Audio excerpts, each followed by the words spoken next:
شروع اللہ کا نام لے کر جو بڑا مہربان نہایت رحم والا ہے۔ الف لام میم۔ کیا لوگ یہ خیال کیے ہوئے ہیں کہ صرف یہ کہنے سے کہ ہم ایمان لے آئے چھوڑ دیے جائیں گے اور ان کی آزمائش نہیں کی جائے گی؟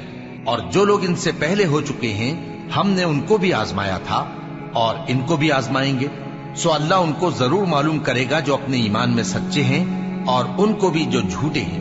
کیا وہ لوگ جو برے کام کرتے ہیں یہ سمجھے ہوئے ہیں کہ یہ ہمارے قابو سے نکل جائیں گے؟ جو فیصلہ یہ کرتے ہیں برا ہے۔ جو شخص اللہ کی ملاقات کی امید رکھتا ہو تو اللہ کا مقرر کیا ہوا وقت ضرور آنے والا ہے، اور وہ سننے والا ہے، جاننے والا ہے۔ اور جو شخص محنت کرتا ہے تو اپنے ہی فائدے کے لیے محنت کرتا ہے، بے شک اللہ تو سارے جہان سے بے نیاز ہے۔ اور جو لوگ ایمان لائے اور نیک عمل کرتے رہے ہم ان کے گناہوں کو ان سے دور کر دیں گے اور ان کو ان کے اعمال کا بہت اچھا بدلہ دیں گے۔ اور ہم نے انسان کو اس کے ماں باپ کے ساتھ نیک سلوک کرنے کا حکم دیا ہے۔ اے مخاطب، اگر تیرے ماں باپ تجھے مجبور کریں کہ تو میرے ساتھ کسی کو شریک بنائے جس کی حقیقت کی تجھے واقفیت نہیں تو ان کا کہا نہ مانیو۔ تم سب کو میری طرف لوٹ کر آنا ہے، پھر جو کچھ تم کرتے تھے میں تم کو جتا دوں گا۔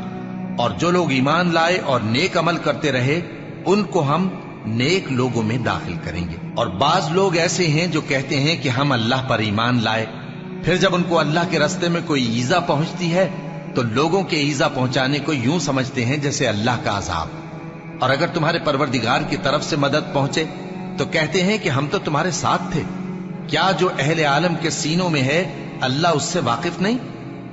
اور اللہ ان کو ضرور معلوم کرے گا جو سچے مومن ہیں، اور وہ منافقوں کو بھی معلوم کر کے رہے گا۔ اور جو کافر ہیں وہ مومنوں سے کہتے ہیں کہ ہمارے طریقے پر چلو اور ہم تمہارے گناہ اٹھا لیں گے، حالانکہ وہ ان کے گناہوں کا کچھ بھی بوجھ اٹھانے والے نہیں۔ کچھ شک نہیں کہ یہ جھوٹے ہیں اور یہ اپنے بوجھ بھی اٹھائیں گے اور اپنے بوجھوں کے ساتھ اور لوگوں کے بوجھ بھی۔ اور جو جھوٹ یہ لوگ گھڑتے رہے قیامت کے دن ان کی ان سے ضرور پرسش ہوگی۔ اور ہم نے نوح کو ان کی قوم کی طرف بھیجا تو وہ ان میں 50 برس کم 1000 برس رہے، پھر ان لوگوں کو طوفان کے عذاب نے آ پکڑا اور وہ ظالم تھے۔ پھر ہم نے نوح کو اور کشتی والوں کو نجات دی اور کشتی کو اہل عالم کے لیے نشانی بنا دیا۔ اور ابراہیم کو یاد کرو جب انہوں نے اپنی قوم سے کہا کہ اللہ کی عبادت کرو اور اس سے ڈرو، اگر تم سمجھ رکھتے ہو تو یہ تمہارے حق میں بہتر ہے۔ تم تو اللہ کو چھوڑ کر بتوں کو پوجتے اور جھوٹی باتیں بناتے ہو۔ جن لوگوں کو تم اللہ کے سوا پوجتے ہو وہ تم کو رزق دینے کا اختیار نہیں رکھتے، بس اللہ ہی کے ہاں سے رزق طلب کرو اور اسی کی عبادت کرو اور اسی کا شکر کرو، اسی کی طرف تم لوٹ کر جاؤ گے۔ اور اگر تم جھٹلاتے ہو تو تم سے پہلے بھی امتیں اپنے پیغمبروں کی تکذیب کر چکی ہیں، اور پیغمبر کے ذمے کھول کر سنا دینے کے سوا اور کچھ نہیں۔ کیا انہوں نے نہیں دیکھا کہ اللہ کس طرح خلقت کو پہلی بار پیدا کرتا ہے پھر کس طرح اس کو دوبارہ پیدا کرے گا؟ یہ اللہ کو آسان ہے۔ کہہ دو کہ ملک میں چلو پھرو اور دیکھو کہ اس نے کس طرح خلقت کو پہلی دفعہ پیدا کیا ہے، پھر اللہ ہی دوسری بار بھی پیدا کرے گا۔ بے شک اللہ ہر چیز پر قادر ہے۔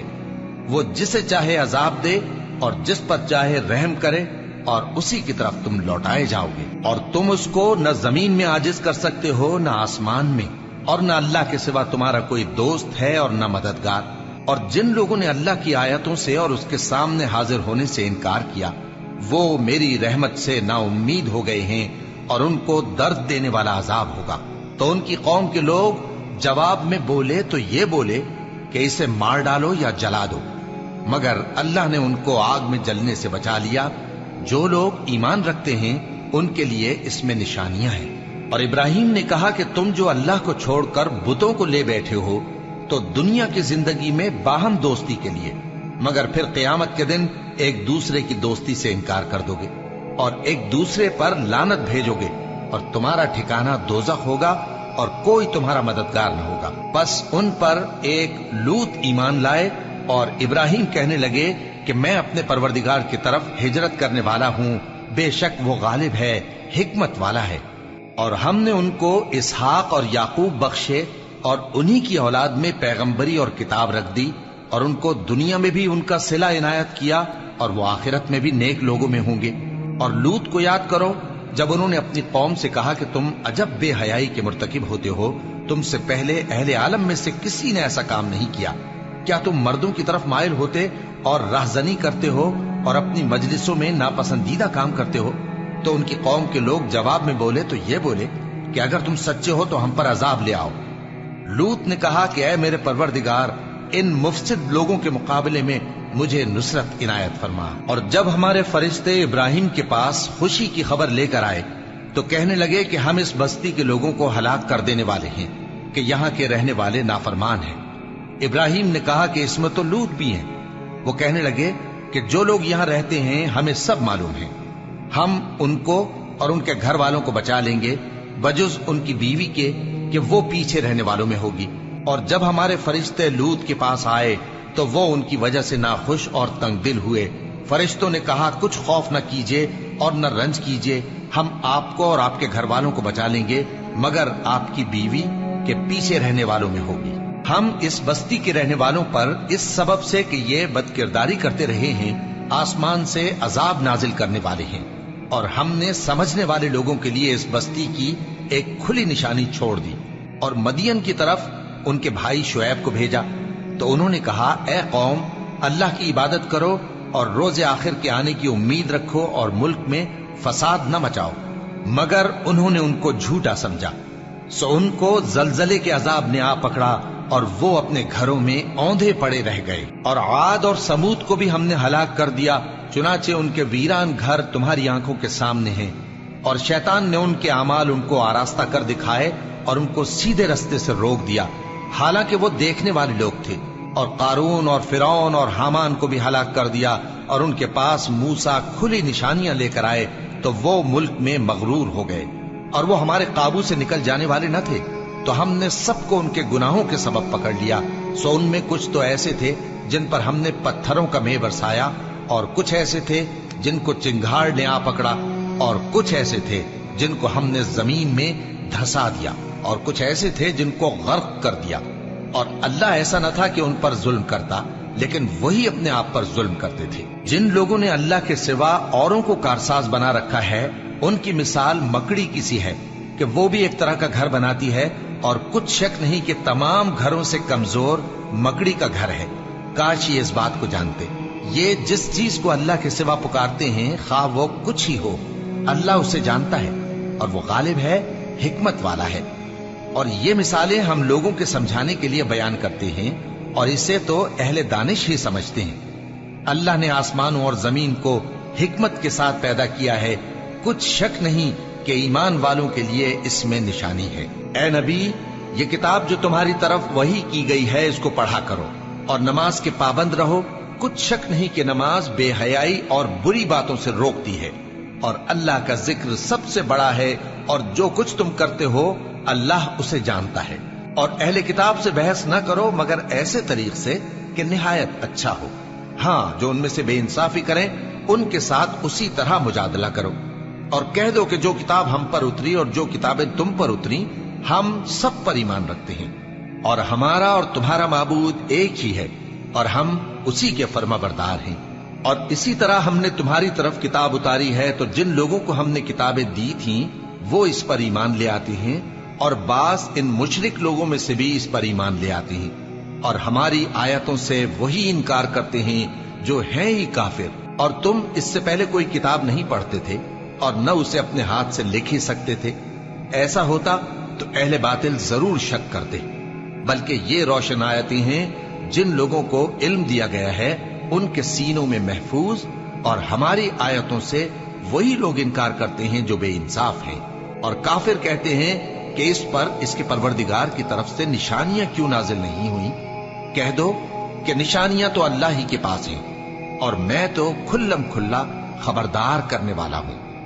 کیا ان لوگوں کے لیے یہ کافی نہیں کہ ہم نے تم پر کتاب نازل کی جو ان کو پڑھ کر سنائی جاتی ہے؟ کچھ شک نہیں کہ مومن لوگوں کے لیے اس میں رحمت اور نصیحت ہے۔ کہہ دو کہ میرے اور تمہارے درمیان اللہ ہی گواہ کافی ہے، جو چیز آسمانوں اور زمین میں ہے وہ سب کو جانتا ہے، اور جن لوگوں نے باطل کو مانا اور اللہ سے انکار کیا وہی نقصان اٹھانے والے ہیں۔ اور یہ لوگ تم سے عذاب کے لیے جلدی کر رہے ہیں، اور اگر ایک وقت مقرر نہ ہو چکا ہوتا تو ان پر عذاب آ بھی گیا ہوتا، اور وہ کسی وقت میں ان پر ضرور اچانک آ کر رہے گا اور ان کو معلوم بھی نہ ہوگا۔ یہ تم سے عذاب کے لیے جلدی کر رہے ہیں، جبکہ دوزخ تو کافروں کو گھیر لینے والی ہے۔ جس دن عذاب ان کو ان کے اوپر سے اور ان کے پیروں کے نیچے سے ڈھانک لے گا، اور اللہ فرمائے گا کہ جو کام تم کیا کرتے تھے اب ان کا مزہ چکھو۔ اے میرے بندو جو ایمان لائے ہو، میری زمین فراخ ہے تو میری ہی عبادت کرو۔ ہر شخص موت کا مزہ چکھنے والا ہے، پھر تم ہماری ہی طرف لوٹ کر آؤ گے۔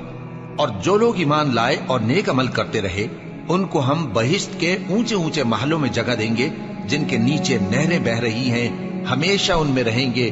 نیک عمل کرنے والوں کا یہ خوب بدلہ ہے، جو صبر کرتے اور اپنے پروردگار پر بھروسہ رکھتے ہیں۔ اور بہت سے جانور ہیں جو اپنا رزق اٹھائے نہیں پھرتے، اللہ ہی ان کو رزق دیتا ہے اور تم کو بھی، اور وہ سننے والا ہے، جاننے والا ہے۔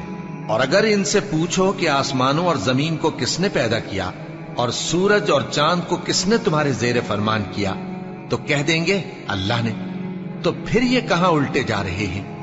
اللہ ہی اپنے بندوں میں سے جس کے لیے چاہتا ہے روزی فراخ کر دیتا ہے، اور جس کے لیے چاہتا ہے تنگ کر دیتا ہے۔ بے شک اللہ ہر چیز سے واقف ہے۔ اور اگر تم ان سے پوچھو کہ آسمان سے پانی کس نے برسایا، پھر اس سے زمین کو اس کے مرنے کے بعد کس نے زندہ کیا، تو کہہ دیں گے کہ اللہ نے۔ کہہ دو کہ اللہ کا شکر ہے، لیکن ان میں اکثر نہیں سمجھتے۔ اور یہ دنیا کی زندگی تو صرف کھیل اور تماشا ہے، اور ہمیشہ کی زندگی کا مقام تو آخرت کا گھر ہے۔ کاش یہ لوگ سمجھتے۔ پھر جب یہ کشتی میں سوار ہوتے ہیں تو اللہ کو پکارتے، خالص کرتے ہوئے اسی کے لیے اطاعت کو، لیکن جب وہ ان کو نجات دے کر خشکی پر پہنچا دیتا ہے تو جھٹ شرک کرنے لگ جاتے ہیں، تاکہ جو ہم نے ان کو بخشا ہے اس کی ناشکری کریں اور فائدہ اٹھائیں۔ سو خیر ان قریب ان کو معلوم ہو جائے گا۔ کیا انہوں نے نہیں دیکھا کہ ہم نے حرم کو مقام امن بنایا ہے اور لوگ ان کے گرد و نواح سے اچک لیے جاتے ہیں؟ کیا یہ لوگ باطل پر اعتقاد رکھتے ہیں اور اللہ کی نعمتوں کی ناشکری کرتے ہیں؟ اور اس سے بڑا ظالم کون جو اللہ پر جھوٹ بہتان باندھے، یا جب حق بات اس کے پاس آئے تو اس کی تکذیب کرے؟ کیا کافروں کا ٹھکانہ جہنم میں نہیں ہے؟ اور جن لوگوں نے ہمارے راستے میں محنت کی، ہم ان کو ضرور اپنے رستوں پر چلا دیں گے، اور اللہ تو نیکوکاروں کے ساتھ ہے۔